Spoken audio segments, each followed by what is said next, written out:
Sebelumnya di podcast Ngedrakor.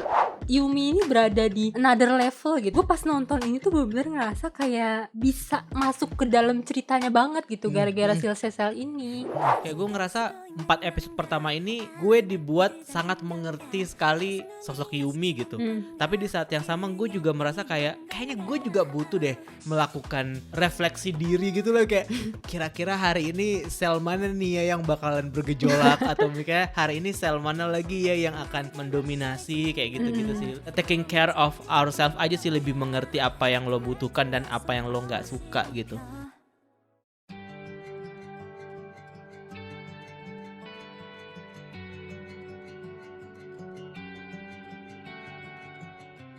Gimana nih Ron? Endingnya Yumi Cell menurut lo? Oh, gue suka episode terakhir walaupun gue nggak bilang gue suka endingnya. Cuman nggak bisa juga gue bilang gue nggak suka sih. Endingnya itu adalah sebuah pilihan yang realistis gitu loh. Kalau misalkan kita nonton dari perjalanan episode 1 sampai episode terakhir gitu. Dan apa yang dilakukan oleh Yumi itu kan dibuat sangat-sangat logis versi Yumi kan. Terlebih lagi kita juga diajak untuk melihat sudut pandang sel-sel itu gitu. Jadi ketika kejadian di episode 14 itu tampil tuh kayak iya mungkin ini yang terbaik untuk Yumi pada saat ini gitu sih gue mikirnya. Karena gue tuh gak suka ya sebenarnya sama si karakter Yumi ini cuman satu yang gue gak suka. Apa tuh? Dia prime selnya sel cinta itu sih. Dan gue setuju banget sama sel harga diri muncul itu. Iya. Itu gue setuju banget sama dia yang kayak ya lu selama ini terlalu baper. Lu jadi gak ngurusin diri sendiri gitu kan. Jadi gak punya harga diri gitu. Kayak iya juga, benar juga sih ketika kita sudah berada dalam sebuah hubungan gitu kan. Karena Yumi kelihatan banget dia orientasinya sangat uung banget kan. Jadinya semuanya itu gak prioritas lagi buat dia pada akhirnya. Bahkan ketika dia putus pun, aduh gue harus ngapain ya. Apa kegiatan-kegiatan yang selama ini gue lakukan sebelum gue punya pacar tuh dia juga jadi gak bisa menemukan itu. Karena ternyata dia merasa kehidupannya sangat boring ketika dia gak punya pasangan gitu. Ya gak bisa disalahin juga sih, cuman gue itu yang gue gak suka aja dari si Yumi. Tapi itu relate gak sih? Kayak ya itu memang ada orang-orang yang sebucin itu gitu.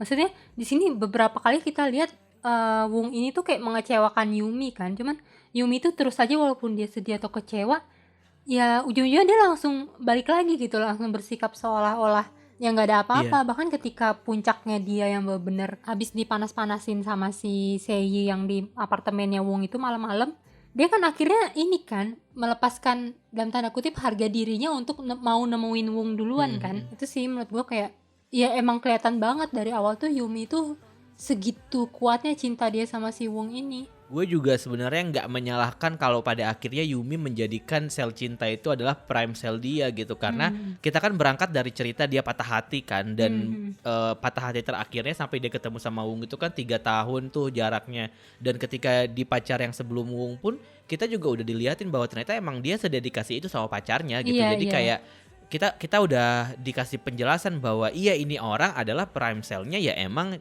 cinta gitu. Jadi mau gimana juga dalam perjalanan ini itu yang akan banyak ditampilkan gitu. Tapi gue sukanya itu karena seperti yang gue bilang di episode Yumi Cell kita sebelumnya, drama Korea ini tuh membuat kita jadi melihat sosok Yumi tuh gak cuma 2 dimensi gitu. Banyak sisi yang kita pada akhirnya bisa lihat dan berusaha untuk kita bisa mengerti gitu dari si sel-sel ini gitu. Dan itu yang membuat gue jadi merasa bahwa mereka mencoba untuk menjelaskan kompleksnya sebuah perasaan atau manusia gitu, seorang manusia dari sel-selnya itu. Dan cukup berhasil sih, gimana kayak ketika gue merasa kayak tadi gue bilang, kayak ketika gue merasa gue gak suka nih sama Yumi karena dia tuh bucin banget, tapi muncul sel akal yang menjelaskan gitu kan, muncul sel emosi yang berusaha untuk memberikan pandangan lain gitu. Terus juga muncul sel-sel lain juga yang kayak ya kalau misalkan Yumi gak punya pacar tuh dia gak ada motivasi buat merawat diri sendiri, gak ada motivasi buat misalkan kayak self fashionnya jadi kayak mungkin malah jadi mati gitu kan. Kayak waktu itu kan kayaknya sempat di penjara atau apa gitu kan gara-gara terlalu boros dan segala macam. Ya itu sih yang menarik dari Yumi Cell ini sih secara keseluruhan. Tiap apapun keputusan yang Yumi atau Wung mau lakukan tuh kita pasti diliatin gitu, ada perdebatan antar sel di dalam tubuh mereka kayak tapi jangan gini, tapi jangan gitu, terus akhirnya mereka ngambil jalan tengah atau gimana. Iya kayak itu kan kalau dipikir-pikir setiap hari kita melakukan itu gak sih? Iya dengan pertimbangan-pertimbangan yang ada di otak kita Iya kan. iya, mana lagi sebenarnya yang bikin gue suka sama universe-nya ini karena Yumi ini kan ternyata anak malam banget kan dalam tanda kutip gitu. Kan di episode terakhir dia bilang di sel akal kan bilang kayak untungnya si sel emosi itu nggak aktif siang hari gitu. Iya, Jadi iya. aktifnya pas malam doang. Itu gue kayak Dia cuma bertingkah malam-malam. kenapa pas malam-malam tuh kayak semua perasaan tuh langsung tumpah. Kayak gue mau mikrofon, gue mau karaoke gitu. Gue mau ngelihat kenangan-kenangan masa lalu di layar proyektor gitu. Tuh kayak iya itu kadang-kadang memang kita menjalani hari seperti biasa. Hal-hal seperti itu memang gak kepikiran. Dan gue juga ketika nonton ini baru kepikiran bahwa gak cuman gue loh yang ternyata overthinking tengah malam gitu. Yang kayak tiba-tiba kangen sama siapa. Terus Yumi ketika dia udah lama sama Wung, terus tiba-tiba dia gak sama Wung lagi, kayak memaksa dia untuk memikirkan kenangan-kenangan terindah di masa lalu dia sama Wung. Itu kayak entah kenapa semua itu tuh jadi relatable banget gitu. Even gue tidak pernah mengalaminya gitu ya. Dalam artian bahwa gue tidak pernah punya hubungan seperti Yumi dan Wung gitu. Tapi perasaan-perasaan itu tuh bisa ngena banget gitu yang ditampilkan di sini ke gue gitu. Iya benar. Walaupun akhirnya mereka putus, cuman gue tuh bener ngerasa ya udah mereka memang harus putus gitu, karena dari awal tuh emang digambarkan kalau menurut gue ya, Wong itu tuh agak terlalu tidak peka gitu buat orang kayak Yumi ini. Gue suka sih dengan hubungan mereka. Ada masa-masa gue ngeliat hubungan mereka nih manis, so sweet, lucu gitu. Cuman kadang tuh gue ngerasa gue sendiri ngelihat pola komunikasi Wong itu membuat gue frustasi gitu, kayak akal logikanya si Wong ini tuh terlalu kayak ini loh, kan beberapa kali kita dikasih lihat kan sel cintanya Wong itu udah nyusun kalimat yang bagus gitu kan, terus akhirnya sama si sel akalnya yang ini dipotong aja biar cepet, ini dipotong aja, ujung-ujungnya jadi kayak dia tuh ngomong sekenanya doang dan gak menjelaskan apa-apa ke Yumi gitu. Jadi kesannya kayak gak niat dan ketulus gitu kan. Gak mau ngasih alasan, gak berusaha untuk menjelaskan. Itu sih yang menurut gue kayak itu akan susah diubah sih, walaupun nanti akan terus sama Wong, tapi ya itu sel bawaannya Wong gitu, sel akal dia tuh dengan pola algoritma di otak dia tuh ya gue tuh maunya simple-simple aja gitu. Kenapa sih harus dijelasin panjang-panjang gitu, sedangkan Yumi tuh yang tipe yang baper, tipe yang membawa perasaan, apalagi sel emosinya dikit-dikit emosian kan. Jadi kayak menurut gue mereka akan jadi sering berantem sih kalau misalkan mereka berdua diterusin. Padahal juga sebenarnya semua sel-selnya Yumi itu nge-stand Wung banget kan. Iya. Yumi ini bergantung banget sama Wung gitu. Dan mungkin gak cuman Wung sih, mungkin bergantung banget sama memang laki-laki yang ada atau yang dekat sama dia sih menurut gue. Cuma pada saat itu memang Wung gitu. Gue setuju sama lo soal Wung yang tadi kaku dan segala macam itu.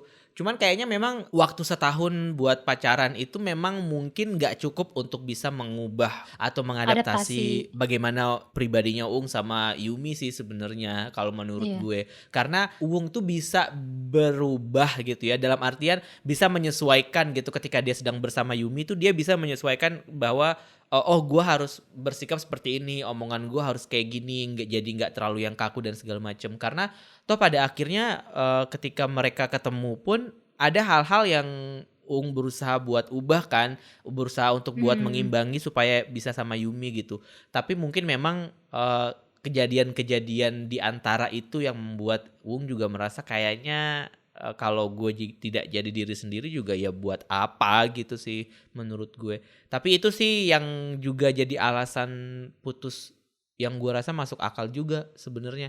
Kalau misalkan memang lo berdua sama-sama kayak pedulinya cuman sama diri sendiri gitu, ya nggak bisa nyatu gitu. Karena kan pada akhirnya ketika lo menjalin hubungan kan memang harus pengertian kan. Bukan berarti siapa yang harus berubah jadi apa, tapi ya lo ngerti gitu. Oh ya kayak gue bilang kayak Ung harusnya kayak gini ketika sama Yumi, Yumi juga harusnya kayak gini kayak ketika sama Ung gitu. Tapi kalau ketika itu tidak bertemu ya gimana gitu. Iya, itu juga yang gue sayangkan sih, kayak sama ini kan kita dikasih tahu itu prioritas ranking nih di hatinya Yumi itu kan Wung kan yang nomor satu kan. Sedangkan kalau di Wung itu dirinya sendiri kan yang nomor satu. Nah menurut gue di situ kayak udah timpang banget nih, nggak bisa nih kalau Yumi terus yang ngerasa, Yumi terus yang ngalah, Yumi terus yang memberi lebih, sedangkan Wungnya masih ya udah yang penting harga diri gue, yang penting diri gue nggak terluka gitu. Dan itu baru berubah di detik dia nyadar bahwa Yumi kayaknya bakal minta putus. Itu gue kayak kenapa lu baru berubah sekarang, Wong? Kenapa Yumi baru jadi prioritas nomor 1 di saat Yumi tuh udah megang kartu break up gitu. Iya, Gue iya, kayak, iya. dasar. Tapi itu make sense banget gak sih? Maksud gue kayak kan kadang-kadang memang Iya, penyesalan baru datang sadar terakhir kan, di Heeh, saat-saat terakhir gitu. Iya. Iya sih. Iya. Itu sih sisi-sisi itu, elemen-elemen itu di Yumi Cell ini yang ketika kita nonton itu tuh kita jadi Gregetan. gak cuman itu gara-gara gregetan sama si karakternya, tapi kadang-kadang kita juga, ini gue sih ya, ketika gue nonton ini malah entah kenapa jadi lebih ke self-reflected gitu loh. Jadi kayak, oh itu loh yang terjadi di dalam Iya. diri gue selama ini ketika misalkan gue lapar di tengah malam, Iya. atau ketika misalkan kayak tadi itu ternyata selama ini yang penting itu menurut Ung adalah dirinya sendiri bukan Yumi, tapi ketika di momen terakhir dia baru menjadikan Yumi prioritas. Itu kayak maksud gue kita semua kayak gitu gak sih kadang-kadang Iya, gitu, iya, kayak iya. gak semua Iya, orang benar. tuh seperfect itu gitu maksudnya. Atau mungkin sesederhananya gak semua orang tuh bisa kayak Yumi gitu, ketika dia udah jatuh cinta ya orang yang dia cintai itu bahkan jadi prioritas dibandingkan dengan dirinya sendiri gitu. Mungkin kalau kita lihat dari sudut pandang kayak misalkan nggak egois sih, maksudnya dari sudut pandang kayak self love lah gitu kalau orang bilang, mungkin Yumi gue rasa salah juga sih memprioritaskan orang lain daripada dirinya sendiri gitu. Tapi kalau kita lihat dari perjalanan kehidupannya dia, ya masuk akal karena Yumi tuh basically nggak bisa sendirian gitu. Mungkin gue rasa kalau misalkan diteruskan sama Ung, atau mungkin kalau dia ketemu lagi sama pria lain gitu, gue mungkin akan berharap Yumi pada akhirnya sadar bahwa laki-laki yang sudah dia temui sebelumnya kayak Ung terus Ugi gitu, itu yang pada akhirnya membuat dia merasa bahwa oh prioritas gue bukan lagi orang lain gitu, tapi gue. Nah itu sih yang gue harap nanti ketika kita masuk ke season 2 itu ada pendewasaan itu, karena di season 1 ini kan udah dikasih lihat juga kan, kayak tadi lo bilang prioritasnya Ung juga bisa berubah. Nah gue berharap tuh Yumi juga bisa berubah Iya, gitu. iya, iya. Bisa pada akhirnya nggak lagi bucin gitu. Iya, karena kok kayaknya tiap gue ngasih semuanya ke cowok yang gue suka, hasilnya kayak gini ya. Buat apa sih gue terlalu all out gitu. Dan lo ngerasa gak sih pada akhirnya itu yang menjembatani hubungan antara Yumi sama Babi sebenarnya? Backstory-nya Babi sama backstory-nya Yumi itu entah kenapa kayak menuju ke arah yang sama gitu kalau menurut gue. Dan proses pendewasaan mereka pun sama gitu. Maksudnya kita lihat kan Babi kan juga orangnya nerimo aja gitu deh, jadi cowok gitu. Iya, Kayak iya. pacarnya kayak gini juga ya udah, pacarnya kayak gitu juga dia udah, kayak dia istilahnya Yumi versi yang lain gitu. Iya. Gue jadi penasaran juga sih kalau misalkan season 2 nanti mereka mau ambil sudut pandang, katanya sih Ung sih sudut pandangnya, tapi gue gak tahu juga. Gue berharap sih Babi juga dikasih lihat gitu, kayak jadinya gimana nih kalau misalkan ada Ung, ada Babi, ada Yumi, terus 3 sel mereka ini tuh di clashin tuh gimana gitu. Gue penasaran, tapi ini lagi gue sempat kena spoiler tipis-tipis yang dari webtoonnya. Cuman ini sih kalau nggak salah gue baca sutradara atau penulisnya tuh ada ngomong kayak mereka ini kok maksudnya nggak terikat bahwa harus endingnya akan seperti webtoonnya gitu. Jadi itu juga yang bikin walaupun readernya Yumi Cell webtoon itu udah tahu nih bakal kayak apa, cuman mereka kayak masih bertanya-tanya ini jalan ceritanya bakal dibuat gimana ya sama sutradaranya, apakah emang ngikutin cerita asli webtoonnya atau akan ada sedikit perubahan gitu. Kalau gue sangat-sangat ingin ceritanya justru berbeda sama webtoon sih, karena pada akhirnya itu membuat sutradaranya punya kebebasan gitu loh, karena ya adaptasi seharusnya kayak gitu, nggak harus selalu sama plek-plek sama bukunya juga. Perubahan-perubahan kalau diperlukan ya harus dilakukan gitu, terutama kayak orang-orang yang nggak nonton nggak baca webtoon gitu, dan mereka merasa bahwa kayaknya lebih masuk akal kayaknya kayak gini deh gitu kan, dibandingkan dengan mungkin lebih mereka memaksakan ngikutin webtoonnya gitu. Tapi ya nggak tahu sih, gue open untuk segala kemungkinan. 요즘처럼 흐리거나 비 오는 날에 입을 빨래하면 절대 안 됩니다.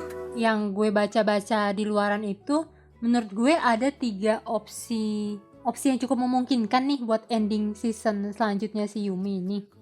Dia emang beneran cuma 2 season kan ya ternyata ya? Dia bilang sih lebih dari 1 season sih, tapi nggak tahu apakah 2 apa 3, nggak tahu. Oh iya makanya gue juga bingung ini ya sebenarnya 2 apa 3 apa berapa sih gitu. Pokoknya opsi ending pertama itu Yumi akhirnya ketemu sama cowok lain lagi nih, yang cowok yang bener-bener klik banget sama dia, kepribadian dia menurut gue gitu. Terus opsi berikutnya dia ada sih kayaknya kemungkinan dia balik sama Wong. Wong nih udah spesial banget nih selama 1 season ini, dikenalin, diinvestasikan segitu banyaknya waktu dia untuk kita mengenal gimana sih dia sama Yumi itu, perasaan mereka. Terus dan opsi ketiga adalah akhirnya Yumi mencintai dirinya sendiri, nggak sama lelaki manapun. Jadi love yourself ya. Menurut lo dari 3 opsi ending itu mana yang paling memungkinkan? Kalau menurut gue yang mungkin adalah opsi 2. Pasti nih. Balik sama Wong. Karena menurut gue semua backstory Wung dan semua perjalanan cerita di season 1 soal Wung gak mungkin disia-siakan begitu saja. Menurut gue itu. Dan apa yang kita lihat di season 1 itu udah cukup untuk bikin kita tuh sebagai penonton tertarik sama karakter Wung ini gitu menurut gue. Jadi gak mungkin mereka, bukannya gak mungkin, jadi gue rasa akan sangat masuk akal kalau mereka mengembalikan Wung ke dalam cerita dan membuat Yumi pada akhirnya ketemu lagi sama Wung gitu. Soalnya nih kalau menurut gue kayak misalkan pas kita lihat di season 1 aja kan ada momen-momen di mana Yumi tuh masih suka nostalgia gitu kan sama mantannya juga gitu, yang karena dia merasa bahwa susah move on gitu, dan gue rasa itu juga yang akan berusaha ditampilkan sih di season kedua. Gue sebenarnya pengen opsi pertama terjadi, tapi aduh gitu, kalau misalkan kita harus memulai semuanya dari awal tuh jadi kayak ini drama jadi nggak selesai gitu. Karena perjalanan untuk mencari the right one for you for the rest of your life tuh kan nggak mungkin 2 season kan. Tapi sebenarnya gue pengen ada opsi keempat sih. Apa tuh? Cinta segitiga of course, karena gue tidak menemukan elemen itu nih kali ini di sini gitu. Gue pengen tuh kayak ada momen dimana Wung sama Yumi dan Babi itu bentrok gitu. Bakal ada sih kayaknya. Nah bakal makanya ada. itu gue justru Gua berharapnya itu dibandingkan dengan kayak Yumi harus ketemu sama pria yang lain lagi. Kalau lo gimana? Gue sih juga gue menantikan sih, lebih tepatnya gue menantikan gimana cara si sutradara ini kalau emang dia cuman 2 episode 2 terus season.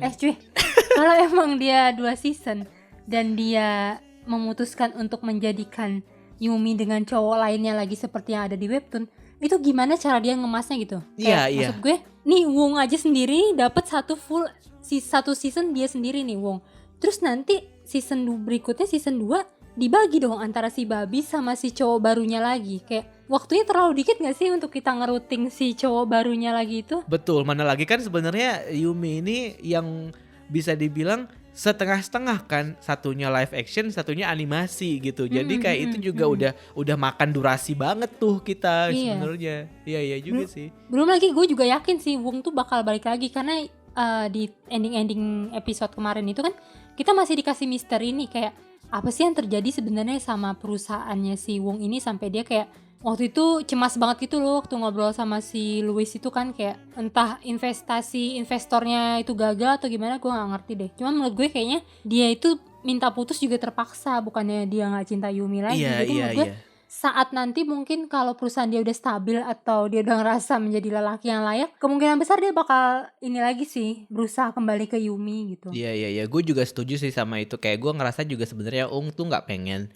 putus sebenarnya. Gue merasa dia masih merasa ada kesempatan lah gitu, ada harapan gitu bersama Yumi gitu.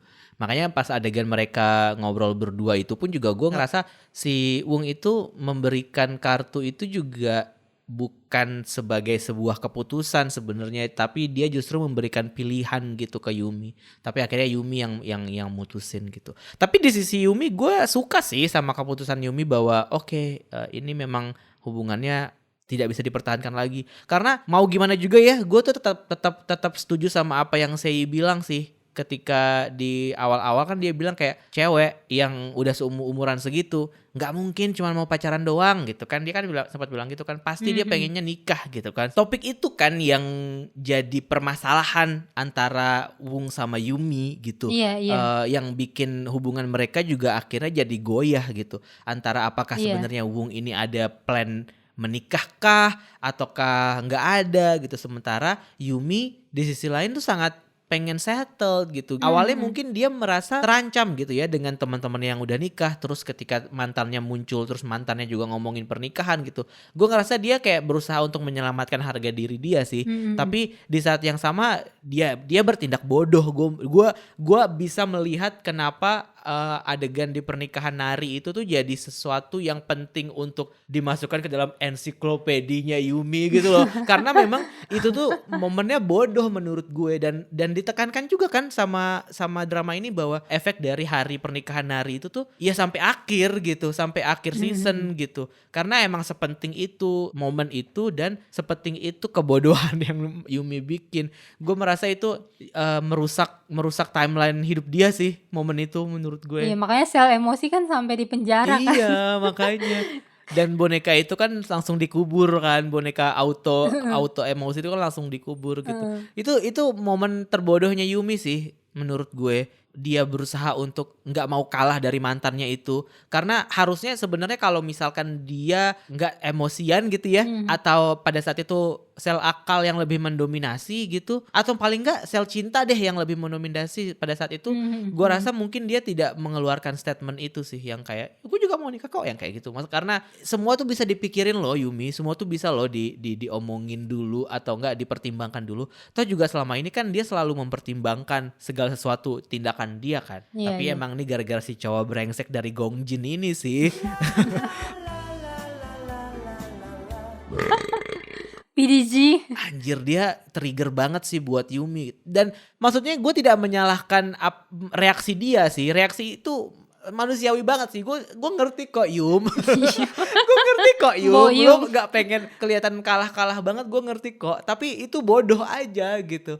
Kayak terburu-buru aja gitu. Itu ujung-ujungnya ya kita sampai di ending bahwa ternyata Wung masih belum siap, tapi dia juga tetap pengen, cuman gimana dong gitu kan. Ujung-ujungnya malah gak jadi gitu. Ya karena nikah gak cuma modal cinta kan. Kayak yang dihayalin sama si Wung itu, dia tiba-tiba ngebayang kalau misalkan Yumi jadi ikut melarat, jatuh miskin sama dia dan gak punya tempat tinggal kan, dia gak mau kayak gitu kan. Dia tuh tipe cowok yang bertanggung jawab, yang bahkan meja rusak itu pun harus diganti gitu walaupun dia gak punya uang pada saat itu. Iya betul sih. Itu sih udah perbedaan apa ya, perbedaan visi dan perbedaan prinsip sih menurut gue dua orang ini. Iya. Mungkin itu juga yang pada akhirnya bikin Wung juga ngerasa agak-agak ragu gitu ya dari segala hal yang terjadi kan. Kayak awalnya kan sebenarnya settle gitu, punya rumah bagus, bersih segala macam gitu kan. Perusahaan juga dia bangun bersama gitu, tapi pada akhirnya ya hidup nggak selalu indah gitu, dan dia sampai di satu titik di mana dia merasa jatuh gitu.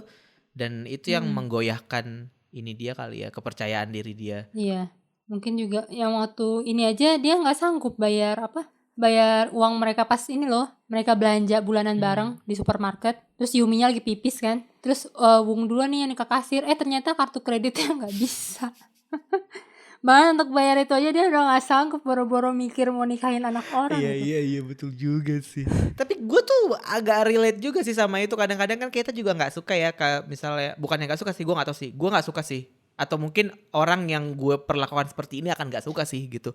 Kalau misalkan gue atau kita atau seseorang terlalu mengambil keputusan sendiri, kayak misalkan gak apa deh gue yang bayar gitu. Kayak gue sayang sama lo, jadi gue aja yang bayar gitu. Kadang-kadang kayak itu rasanya seperti kok kayaknya lo tidak consider banget gue mampu dengan perasaan gitu loh. orang lain. Nggak consider banget perasaan orang lain juga. Kesannya kayak gue tidak mampu sekali membayar semua ini, atau tidak mampu, tidak ada daya upaya sekali gitu dengan lo bertindak seperti itu gitu. Gak semua orang suka dan nyaman kalau misalkan terus-terusan dibuat bergantung gitu loh. Apalagi nih cowok kan kayak Wung.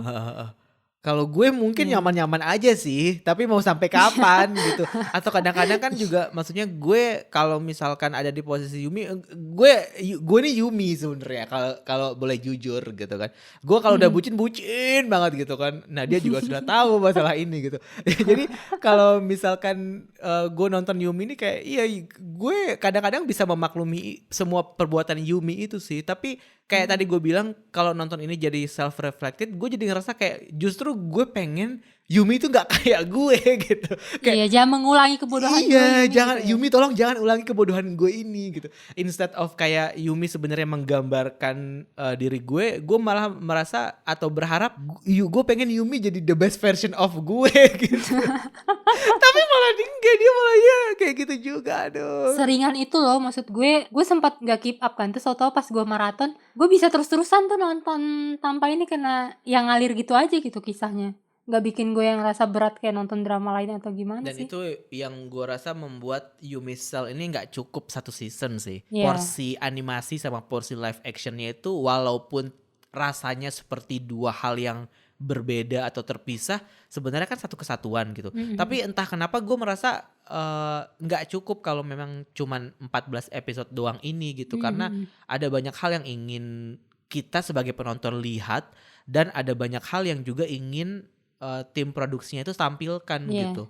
Gue lebih penasaran itu sih, kayak yang tadi gue bilang, gimana kalau sel Yumi, sel Babi dan juga sel Wung dibentrokin gitu. Dan walaupun gue nggak suka sama karakter ini, tapi gue pengen tahu lebih banyak apa yang terjadi dalam sel-sel Sei sebenarnya.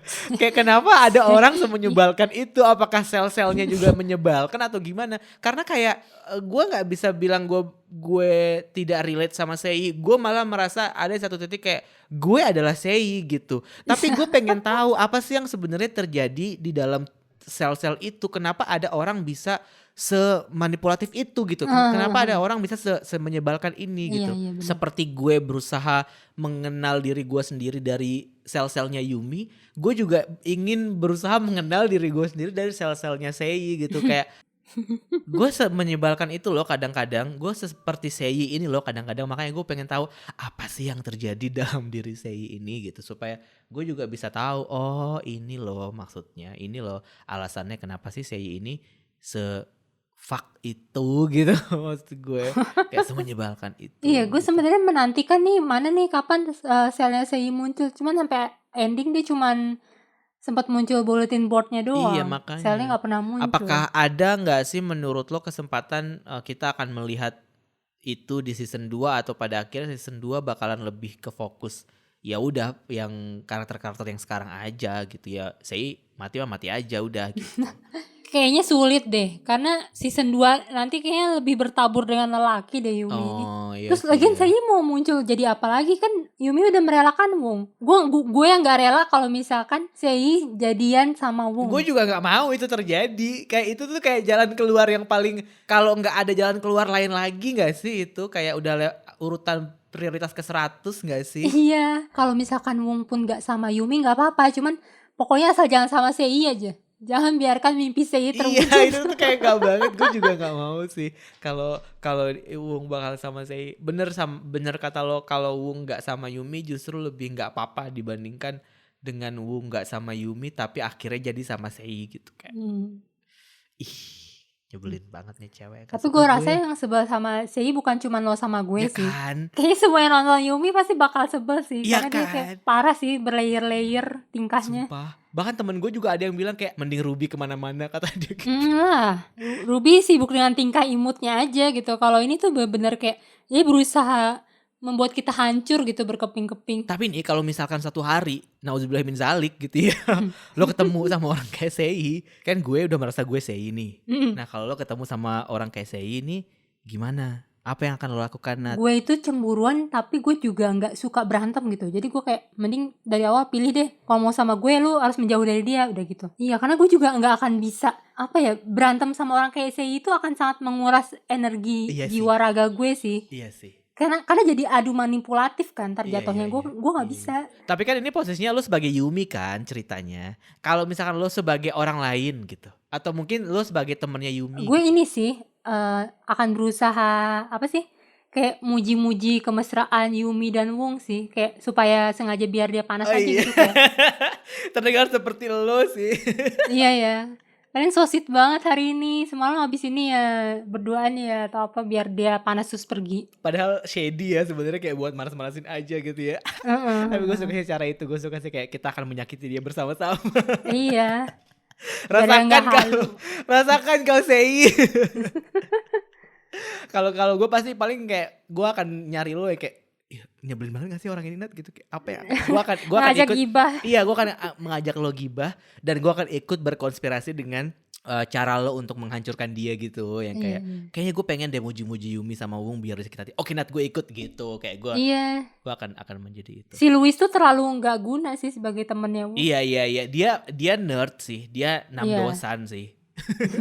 Tapi kalau misalkan pendengar ngedrakor nih, temen ngedrakor, kira-kira akan seperti apa tanggapannya kalau punya atau melihat atau menyaksikan orang seperti Sei. Nah, kalau misalkan kamu punya pendapat sendiri atau kamu punya unek-unek tentang Sei yang ingin kamu tuangkan, kamu bisa buka Instagram podcast ngedrakor dan di situ ada postingan giveaway karena kita bekerja sama dengan Aichi untuk membagikan 3 voucher menonton Aichi selama 3 bulan gratis buat teman ngedrakor. Yeay, Another lumayan ya, giveaway. sampai jirisan kelar. Iya kan, jadi bisa dipakai buat nonton jirisan. Boleh cek ikutan giveaway-nya dan kita nggak punya banyak waktu. Kita nggak punya banyak waktu. Jadi segera ikutan ya. Itu aja kali ya Yumichelle, sampai ketemu di season 2. Pasti sih gue penasaran sih, yang jelas season 2 bakal kayak gimana.